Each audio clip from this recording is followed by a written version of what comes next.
here we go. Hi. Hello, everyone. Welcome to our meeting today from wherever you are. I'm Sona, an email marketing specialist at Email Marketing Room, and I'm really happy to see everyone here, and I'm going to moderate this event today. First of all, thank you again for joining us today, and we are gonna give everyone another 30 seconds to settle in, and then we will start. So the event is set to run for about 50 to 60 minutes, and then we're going to have a time for Q&A session. So you can feel free to use the Q&A section to send your questions as we go. So we appreciate your time that you dedicated to this event, to these topics. I think they are kind of crucial in this dynamic world today. So probably we can start already. We have three great speakers today, and the topic we're going to discuss is navigating disruption with agile marketing. So that you know, we are recording the webinar and we'll make sure to send you a copy afterwards so you can revisit any part of it. So we have three speakers, and each of our speakers are going to have like 10 to 15 minutes to introduce their thoughts, their ideas, and then we'll have time for Q&A. Let me introduce the speakers. First off, we have Georgi Germain.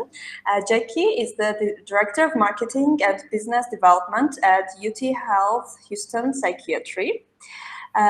Next, we have Georgi Mamajanyan. Georgi is the CEO at SayNine. And finally, we have Lena Weber-Reed. Lena is the Head of Marketing and Communication at Getronics. So the topics that we are going to discuss today are how can CEOs and CMOs drive measurable growth from the top? How do CEOs and CMOs future-proof their marketing by adapting to digital trends and technological advancement? How can CEOs and CMOs orchestrate diverse marketing channels to create a cohesive strategy that drives sustained growth? And how do CEOs and CMOs effectively blend established relationship building tactics with cutting-edge digital and web-based communication strategies?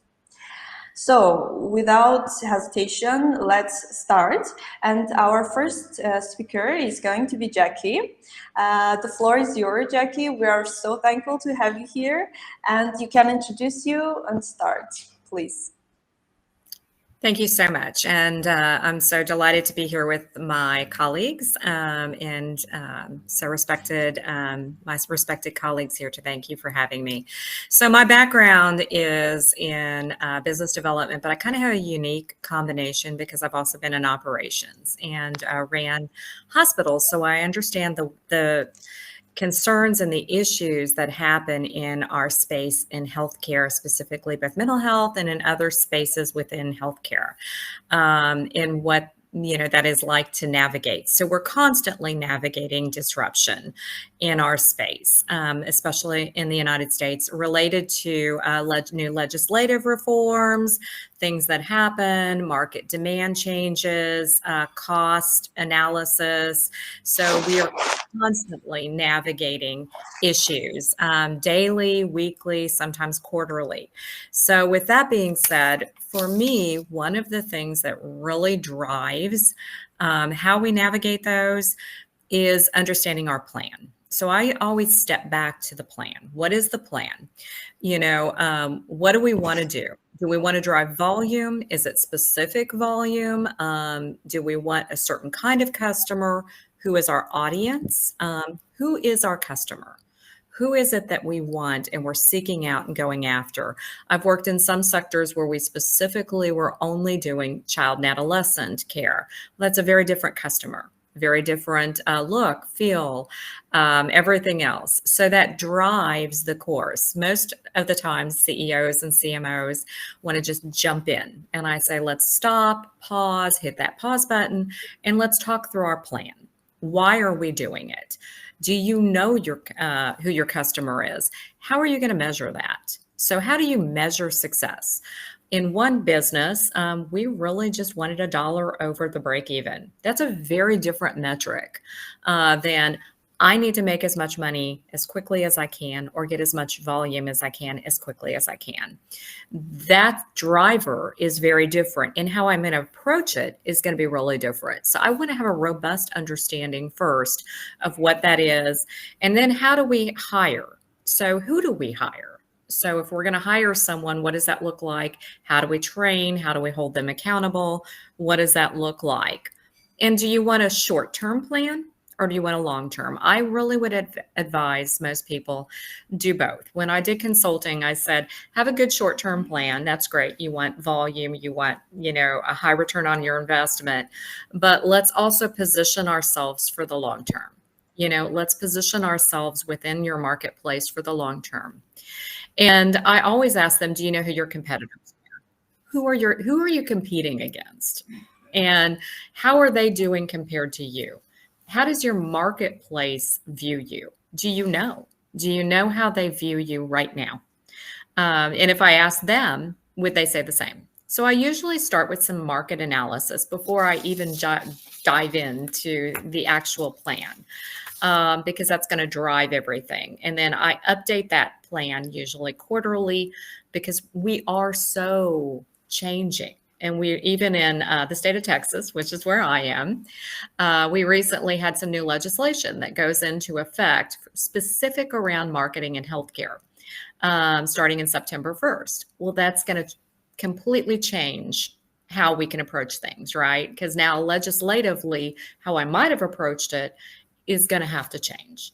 And so are you staying aware of those changes? I go out into the marketplace and 2/3 of the people don't even realize that new legislation is going into effect in September. So they could be actually violating the new law that's going into effect. And so stay ahead of that because I don't like coming real rapidly and having to change my whole plan. It just is very disruptive. So I approach it from 4 areas, and please give me a quick 3 minutes. I love talking about this stuff. So if I'm over talking, just wave, jump up and down, do whatever you need to do. Yeah, go ahead. But first I approach it before I get to social media with a referral development team. I think connections and connectivity is so important in the healthcare industry. You're touching lives.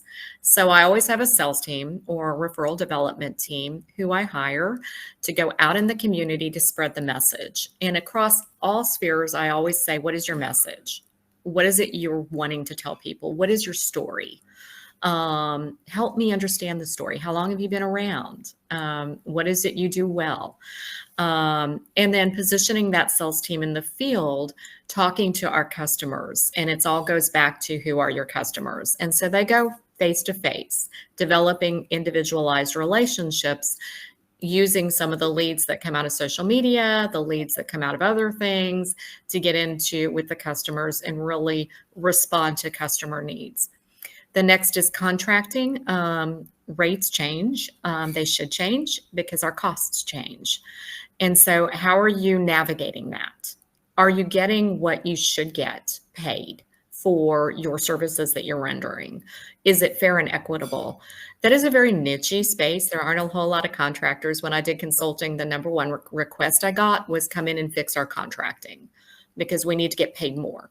Come and fix that, please, before they ever talk to me about marketing. Fix what we're getting paid. So that's a very niche area. I talk very lengthy on that. And then we can move into social media. So we have 5 platforms that we use. X/Twitter, Blue Sky, Facebook, LinkedIn, and Instagram. Those are very different audiences. How are you curating that audience? I personally love partnerships. So I'm partnering with a lot of organizations because we get greater breadth and spread out into our community. So we recently told the story of a partnership with our library. So we did a photography shoot down at a historic land site with the state libraries. Librarians curated the story and then put it out. But each story, depending on the audience, was very different story. One was very short and succinct, and we picked different photos. So we curated the story. I'm partnering with nonprofits because in our community, nonprofits are struggling. So I picked selectively based upon our target group. So we have a day that we can volunteer with foster children. We're going to put that out in social media because it really resonates with that younger generation, the volunteerism. And so generationally, who are you going after? What does that look like? So I know I'm at my time, so I want to make sure and be mindful of everybody else. But I have a 4-pronged approach, which includes referral development teams, contracting, negotiations. Are you getting paid what you should get paid? Is there a return on your investment? What are your metrics that you're analyzing? My social media. And I'm also starting a new newsletter that will go out because we want to get selected for U.S. News and World Report's top hospital in the United States. So that's also is going to curate that goal is driving some of what we're going to be doing. So I'm going to hand it off. And I know that was a quick snippet.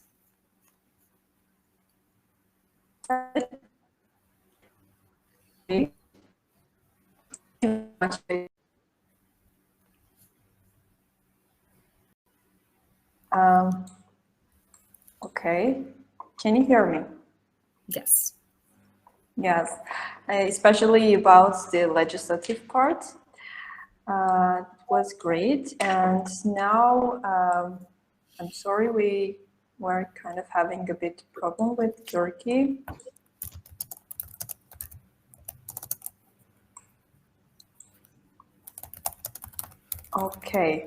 Okay, let's go on. Now, I think he's back.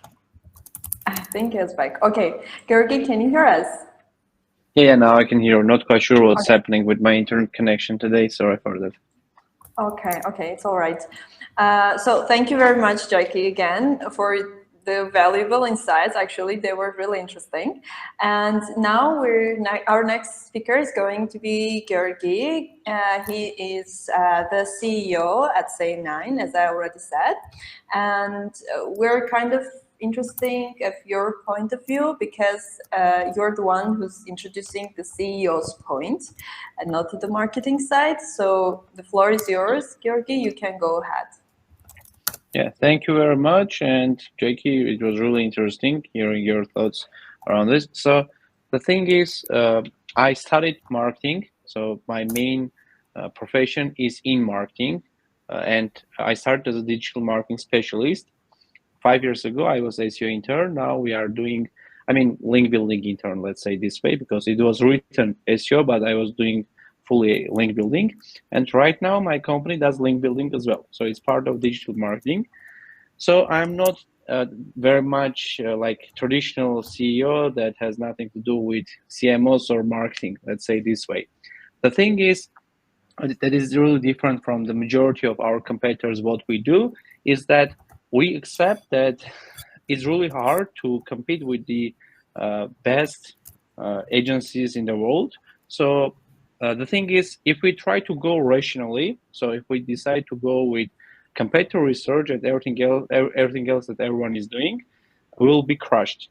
So right now, for example, we are doing about 130,000 USD on monthly basis, so monthly recurring revenue, while our competitors are spending 100,000 plus on partnerships. So if we try to compete with them face to face with rational thinking, there's 100% chance that we will be crushed. So what we do here, our strategy is really different. So we are doing a lot of things randomly, and some of them work while the others don't. So that's what we do here. Recently, we started investing a lot on our 90, the mascot. So we created our mascot and we do a lot of stuff with it. I mean, when I say a lot, I mean toys, I mean coins, I mean a lot of things that you might not thought about. For example, I don't know, matchboxes, everything you can think about, and anything that you can find in the stores, quite probably we have it with 90.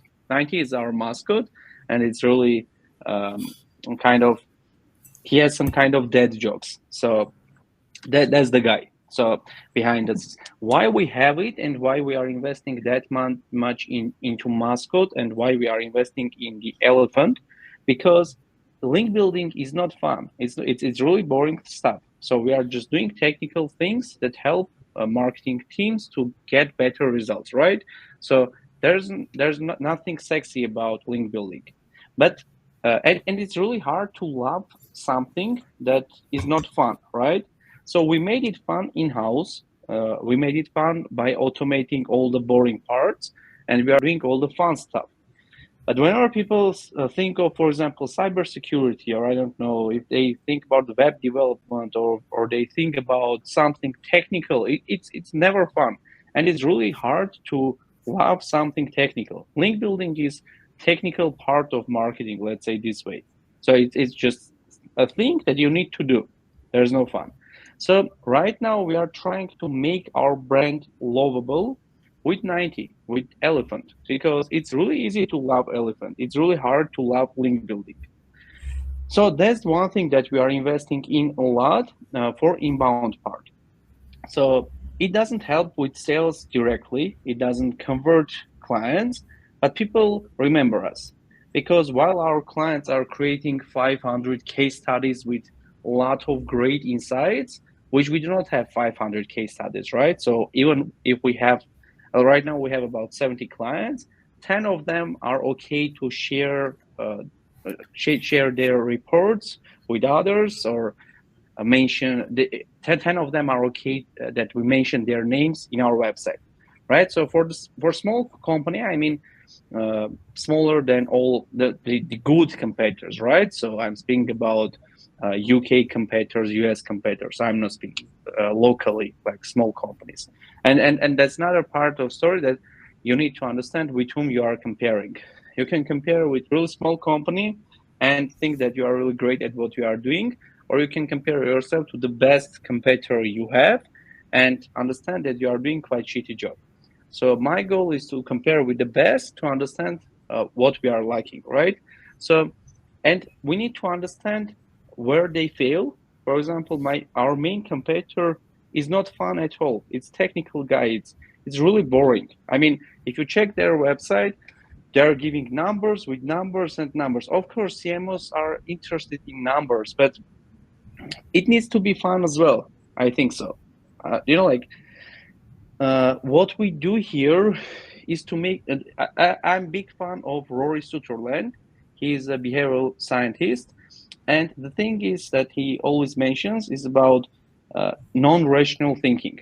I mean, there are things that you cannot prove mathematically while they are true. For example, if we think logically, if you want to have if you want to compete with Coca-Cola, quite probably you will create something that tastes nicer, is cheaper, and has more of it than Coca-Cola. For example, there's a liter and they have 2 liters. I don't know. So it needs to be more than Coca-Cola has. It needs to be tastier than Coca-Cola is, and it needs to be cheaper than Coca-Cola. While in reality, the only brand that was close in competing with cola was Red Bull, which is smaller, which tastes really bad and costs 3 times higher.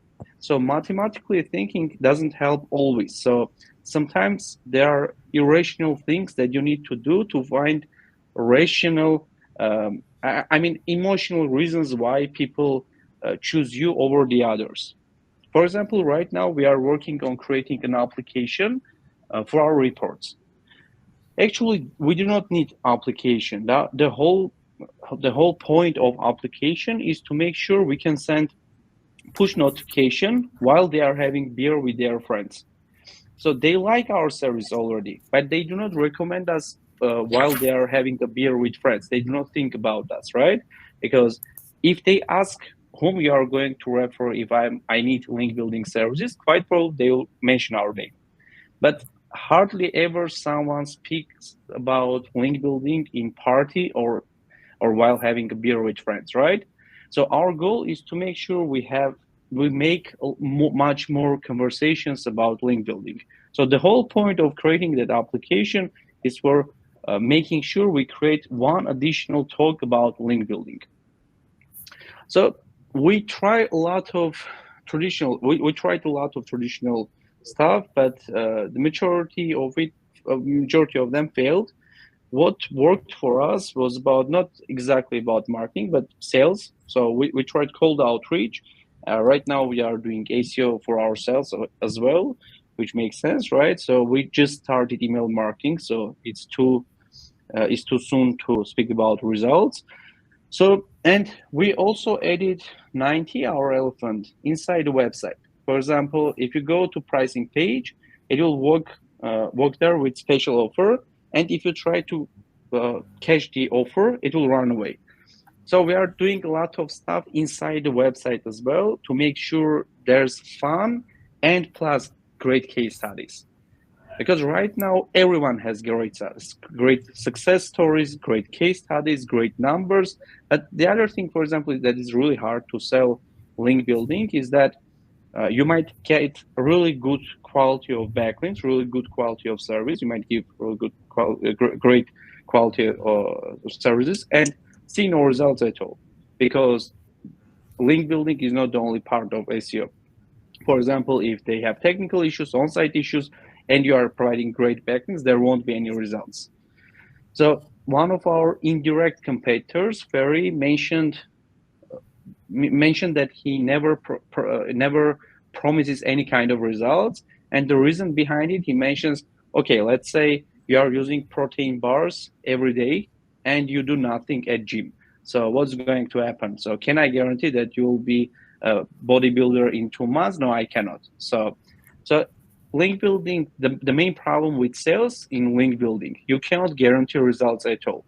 Whenever I'm saying, whenever they ask what can you guarantee, I'm saying I guarantee that we are going to provide non-shitty backlinks. Actually, everywhere you enter, you will see non-shitty backlinks because it's the most honest answer I can provide. Backlinks that matter, quality backlinks, quality over quantity, those are promotional things that people do not trust. But whenever they see on my LinkedIn or on our website saying non-shitty backlinks, that's exactly what we are providing, because previously they already got shitty backlinks. So whenever I'm saying non-shitty, they are okay, this is the guy you want to deal with. So honesty works here as well. So being very direct and very honest and sometimes rude, it opens a lot of doors for me. So, and the other thing that works for us is personal branding. So right now we are not only mine, but for the whole team. If you check our social media accounts, the majority of our teams are there. So we want to make sure that each person in our team has some kind of personal branding on TikTok, Instagram in Armenian, and on LinkedIn in English. So this way, first of all, they get, whenever they have better personal branding, hopefully it never happens, but if they leave this job, they have other opportunities as well. Secondly, it helps brand as well. So not only they know Georgi, but they know, for example, Arax, they know Mariam, they know Ruben, and so on. So we are investing in our employees' personal branding as well, and it helps our sales as well. I guess that's all that I want to share with you right now. Then we can switch to questions and talk with do Q&A. Okay. Thank you very much, Georgi. Thank you for introducing your company and everything. It was great. And now our next speaker is finally Lena. Thank you for being here with us, and you can go ahead and introduce yourself. Sure, thank you. So I'm Lena Weber-Reed. I'm the UK marketing lead at Getronics. We're an IT services company. I've worked as a marketer in B2B almost exclusively in my career, and mostly very traditional B2B companies. So Georgi, there's a lot of things that you said that I could hard relate to, because I really do think there's a massive misconception around B2B being a data-driven and analytical and rational decision-making process, when really in B2B buying, there is more at stake in your own personal buying. If I go to a shop and I buy something, I'll be angry at myself for wasting my money, but I'm not putting my job and my reputation on the line. So there's a lot more emotions at stake in B2B buying, and I think we need to talk to them straight up. So I really like the idea of a mascot. I really want to touch on AI, because I work for an IT services company, and most of our customers that come to us ask about AI. They're being tasked by their boards, by their investors to implement AI. This is something that CMOs will also face, right? And I have to be honest, I think as marketers, we're kind of missing the entire point of AI, because we talk about how can we outsource some of our, I guess it's sort of the channel marketing or the production of marketing materials, but I don't think that's really where the value of AI is, especially if we talk about the alignment between CMOs and CEOs. Don't get me wrong, I really love tools like ChatGPT or the AI function on Canva. I use them all the time, but are they really going to drive ROI? No CEO is ever going to report back to their board and tell them that marketing saving 2 hours a week, what a great achievement. No one's ever going to do that. So where is the real value in AI for a CMO? And it's really the conversation we should be having is around data and the data silos we have in our organizations, and how we need to integrate that data to make AI work for marketing. You know, the kind of stuff that I'd love to see is a mapped out customer journey from first touch point marketing through the different steps, the touch points that sales are having, all the way through to CX. Can we map that out? Can we have access to these data points and the human behavior behind each of these data points? Because that is the real value. Overlay that with an AI model that can understand the cause and effect. It will give me the opportunity to see, well, if I run a campaign in an awareness phase here, many months, maybe a year down the line, there is something, a positive impact there. IT services have very, very long sales cycles. So it's really difficult for me to predict things like marketing's impact. It's very hard to measure when it takes 18 months or so to close a deal. But this is, for me, and this is the real value of AI. It is overcoming these data silos and really understanding the human behavior in your touch points, because then you can make much more informed, rational decisions about your campaigns and your channel marketing. If you can see, yes, your email marketing campaigns are delivering impact further down, reducing churn, giving you higher deal volumes, then you know it's working. If it doesn't, you just kill it and move on, do something else. I think this is, for me, one of the most exciting prospects, having this kind of AI modeling there. And I think it's probably one of the biggest disruptors marketers have had. And I really do think it's going to help bond that relationship between marketing leaders and CEOs, because it's much easier to then ask for accurate spending, budgeting. It will allow you to kind of run what if scenarios, so you can kind of work out what if we put more money here. AI can model it for you. I think this is, for me, this is the really kind of exciting bit, not how can I save 2 hours by not writing my email copy and putting it into ChatGPT. Yes, it drives value, but it doesn't drive ROI. Also, again, coming from a services company, the value we have is people and the fantastic people who work for us. Jackie, you were saying something that really resonated about how you kind of sent your people into the field and building that community. So I think that's so important. And we do exactly the same. It's highlighting these people's stories and highlighting who they are, because they are ultimately part of the differentiation. I spent most of my life in social media, being a social media marketer, and I see huge value in employee advocacy. letting your employees tell your story for you on their own social media accounts, and integrating that into a much broader and wider social media strategy. But yes, coming back to disruptor, I do think AI is what is really going to change marketing and what is really going to change the alignment between CEOs and CMOs. Okay, great. Thank you very much, Lena. This was really interesting, and thank you all for your time. And do you have any other comments about the presentations, about the thoughts? Or we can go to the Q&A session, because we have received really interesting questions here. And the first one is actually directly related, like to Jackie. It says, so Ms. Jackie Saint-Germain, does UTHealth Houston Psychiatry currently use email marketing as part of your outreach or patient engagement strategy? If so, could you share how effective it has been in terms of bringing in new clients or referrals, and what kind of return you typically see from that funnel? So you're welcome to answer. Sure. Thank you for that question. So yes, we do. Again, it's for targeted reasons, specific. So we have some limitations around email, and with like constant contact. I use that a lot to send out email kind of blasts, and if I can upload lists and all of that. With that being said, it really depends. What I've noticed from email channels, what's come back, it's harder to really monitor. Have I had an impact because I send it out? And if I don't get back a lot, I don't know downstream if I actually got a lot of referrals from it.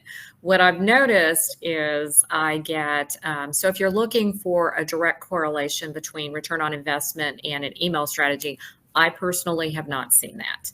What I have seen is that, back to something Georgi mentioned, was the brand matters. So in order to get heavy, hits or lookings at my emails, if they see that it comes out of our brand, more people pick it up. I've also seen that who really picks up my stuff in emails, again, unless it's a targeted strategy, like I'm going to do one just to a mailing list for physicians, that's very different. If it's just a kind of an email to without into the community, is my competitors end up sending me back questions the most, like, what are you doing? Why are you doing that? How are you doing that? Hoping to kind of copy strategy. So I'm very careful and mindful of what I put out there. As hard as I work, and I know everybody here on this call works, I equally don't like to share entirely how the cake is, baked with my competitors. Equally, I also have a good partnership and relationship with them. So that's kind of how we're using it. I use it very specific, very strategically, and I don't always have a great known return on my investment. I don't see a call volume pop either. After I do an email blast, I don't see that. Okay, thank you for the answer. And if there are any comments on the question, if not, we can go to the next question. So next question is, given the increasing sophistication of AI and the potential to automate complex tasks, what is one strategic marketing function that CEOs and CMOs should never delegate to AI, and why is that human element in placement element irrelevant for long-term growth?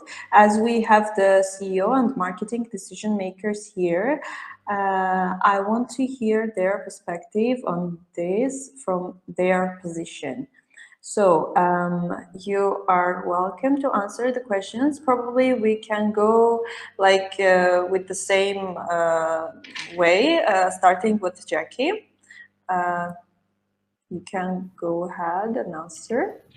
So What resonated for me was something that Lena said, which is around the patient experience, patient journey. For me, that's really important. I don't think AI can track that.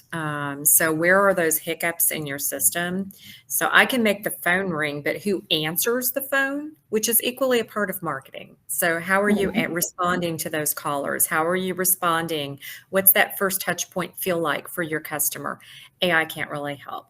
So I like to walk the patient journey. I have shoppers that come and shop and they give me honest feedback. I usually prefer to outsource that. So it's a separate, non-biased view of how we do with that journey, and what was their experience along the way. Equally, I have people that will quote unquote admit for a day to our hospital and tell us what was that journey like for them. So I don't ever like to negate that patient experience and that first touch point. Because I consider that part of marketing too. So how are we answering those phones? How are we adapting to that caller? And if it's poor, I can market until the cows come home, in Texas speak. I can keep marketing and I'll keep losing customers. It's like a sieve. I mean, I can keep pouring water in, but if I have, holes at the bottom of the bucket, I'm going to keep pouring it out. So I have to have that important, really good first journey for that customer. Okay, thank you very much, Jackie. And now, Georgi, please. Yeah, the thing is that I always mention in our team, and I'm a big fan of automation. We automated 80% plus of all the link building processes that we have here. And if there is a boring task, I might do it on my own. I mean, I'm the CEO, but I will do intern stuff to make sure I find a way to automate it. So I hate boring tasks and I love automation, but there are certain things that I say that we are not going to even try to automate. And the majority of those tasks that we are not going to automate ever, and actually you can automate a lot of things, but if you can automate, it doesn't mean necessarily you need to automate, right? So maybe it's much better to have, for example, human-to-human interaction always be non-automated without chatbots. I mean, if you go into our website, there's a chatbot, but if you click on talk to human, I will personally answer to your messages. I'm the only one who has access to our live chat. I think it's really important to make sure that human-to-human interactions are not even partially automated. Right now, for example, we are doing deals with 1,000 contacts, 1,000 plus, actually about 1,200. So we are doing a lot of link exchanges.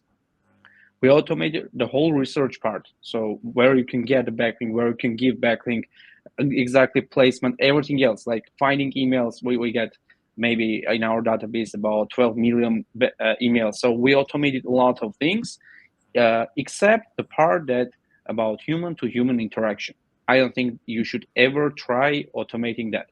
If it's not boring interaction, if it is boring interaction, or it's getting on your nerves, for example, you are not big fan of reports, just automate it, okay. But if it's something that that is going to cut your daily engagement of asking someone how their day went, and please never ask, hope you are doing well. Either ask how they are doing, or do not ask, but please do not hope that I'm doing well. If you hope I'm doing well, it means that if there was a graph where politeness would be the maximum and the giving a damn would be 0, hope you are doing well would be exactly that point. So either ask how I'm doing or do not. And if you are going to say that hope you are doing well, of course you can automate it, because that level of human-to-human interaction can be automated. But if you want to really listen to the other person, what happened in their day, you should never automate that kind of relationship or human-to-human interaction, I think. Yes, okay. I can agree with that, really. And okay, now, Lena, please, your thoughts on the question.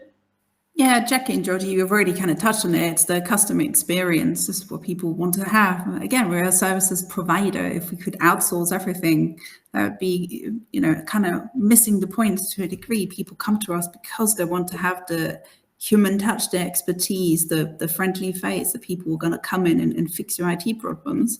You can never outsource that, all of it.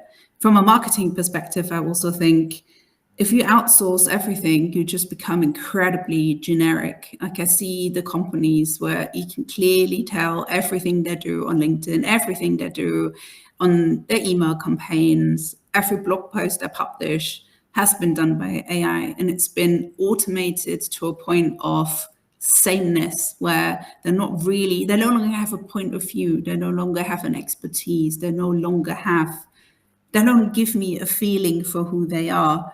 And I think that's a huge problem. You still need to retain your personality, your brand, your essence of how you're different. I think if you automate too much, you lose that differentiation element completely. Okay, thank you. Thank you. I appreciate your answer. And our final question here is, in an era of hyper-personalization and data-driven targeting, how can CEOs and CMOs ensure their brand storytelling remains authentically human and currently relevant, avoiding the perception of being overly algorithm-driven or manipulative? Okay, this time let's go backwards. Let's start with Lena, if you don't mind. You can share your thoughts. I think quite simply by putting real humans out there who are telling their own story in a very simplistic way. I think this is the way you do it. You know, everyone in a company has a story to tell because it is you who make up the brand. And if you want to tell that story, get your people in front of your audience. I know I've touched on employee advocacy before, but I find this such an important tool because these are individuals who are authentically talking about what they want to do. If you try to control that, if your employee advocacy program is just pushing heavily branded posts to your teams for them to post, you're kind of failing that. The whole beauty of it is that you have all these individuals who are sharing their own expertise, their own takes, their own experiences. And I think that's just simply the way to do it. Let your teams authentically share their stories. Okay, thank you very much. And now, Georgi, probably you can share your thoughts about the question. Yeah, the thing is, for example, back then we weren't sure whether social media marketing was something we should invest in, because back then we were trying just to do posters and nothing else. So right now what we are trying to do is to show what happens inside the company, and we are using it for both ways, for sales, for branding, and for hiring as well. So when people see what's happening inside, but the important part is that you need to have a really good environment, because if you are going to share stories but your environment is really shitty, then quite probably it's not a good idea. So in our office, it's always fun, and I'm trying to get more user-generated content, and I'm trying to get more of not staged videos. For example, the goal of our social media marketing today in June, for example, is to have 0 staged videos, nothing like trend or something like it. Just sharing stories, just sharing their stories, what happened to them. Or, for example, let's say there was some kind of fun going on here, and social media marketer, without any professional camera, they just shoot it with phone. So recently, for example, we bought some lights for our rule making, and our teammates, without any music, they put it inside a room, and they started dancing without music. So she caught it. We used it in social media. So people see what is happening here without any scripts. So I think the thing that people are missing right now is to show what happens in reality, not with trends, not with scripts, not without any masks. So what is exactly happening there? And there could be some bad stories as well. If there's 0 negative story in social media about your company, quite probably you are doing quite bad, because they are quite afraid to tell those kind of stories. If they do not tell that they had very stressful day because of CEO, for example, because of me. By the way, I do not pre-approve anything. So I see that, okay, they want to, for example, one of our content writers said that with whom you want to switch roles. She's like, I want to switch roles with Georgi. So this kind of talks help to understand what's happening inside the company and give that videos with that culture, to show that culture without any filters. So I think that that's a thing that you need to focus on in the era of AI, because AI cannot replicate that. At least for now, it cannot. Okay, thank you very much, Georgi. And Jackie, can you share your thoughts, please? Sure. Certainly some of what my esteemed colleague said resonates with me. This question really resonates with me. So my background, I started as a clinical social worker before I went into marketing and pursued those degrees. So healthcare is all about remaining authentic. And specifically in mental health and substance use care, it's all about that. And every day we meet humans struggling with mental health disorders. When I'm helping an adolescent get care that the parent has not gotten anything, those are really powerful stories, and they move people. And they move not only the staff that take care of the patients, but they move the providers. And they do it every day, so they don't think what they're doing is unique or different or something that can't just be told. And my job is to say, no, that is actually a really unique story. Not everybody approaches the care the way you do. So please just come to me if you think it's a unique story. Let me mucky around with that and tell that real story. Let me decide if that's something that I can wrap my brain around, telling your story in such a way. And I don't think AI can do that. I don't think AI can root through what that human element is, and how to tell that, and also supporting the teams that are out there providing the care. So AI can't say to that provider that comes in and goes, well, Jackie, I know everybody does this. Well, no, they don't. And having that conversation with the team member. That also, I think marketing is not just about what we put out in the community, but how do we internally market? How do we market to the people that are doing the work daily to continue to sustain them, and they feel good about the work they do, in whatever arena we're approaching it from. So when they come in, I can say, no, you're kind of a superstar.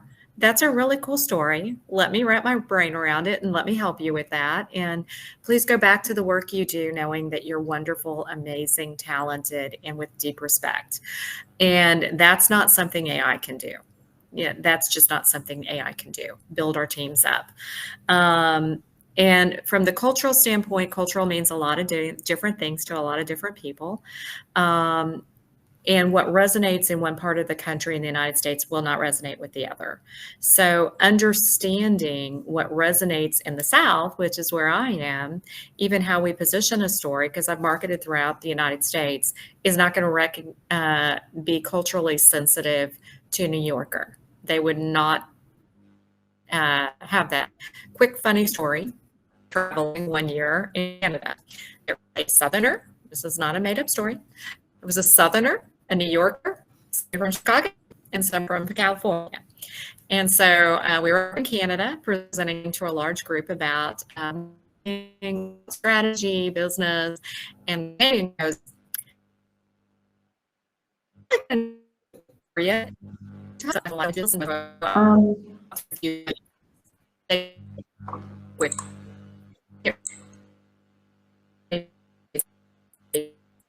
I think, Jackie, we're having trouble with hearing you. There's a connection. Okay. Yeah, can you please start the story again? We missed it. I'm so sorry.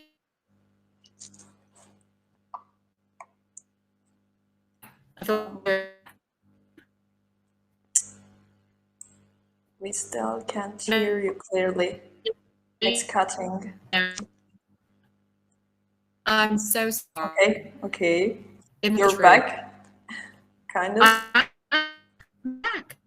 Kind of. Okay. Can you hear me? Okay, I can hear you now, but I'm um, have to can you skip the story. can you start to speak so we can figure if it's right?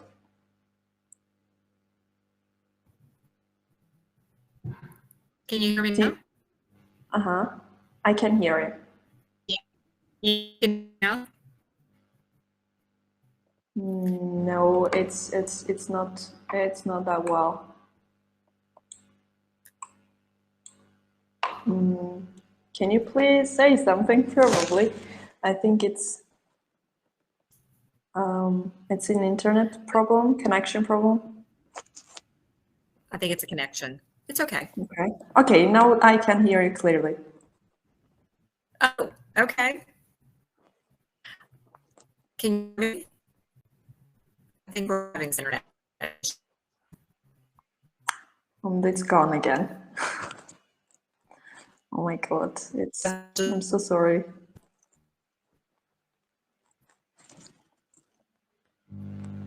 Maybe we'll wait a bit so it will go back to normal.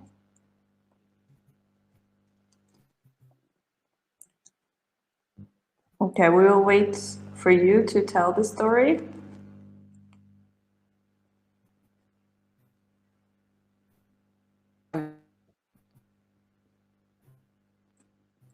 Okay.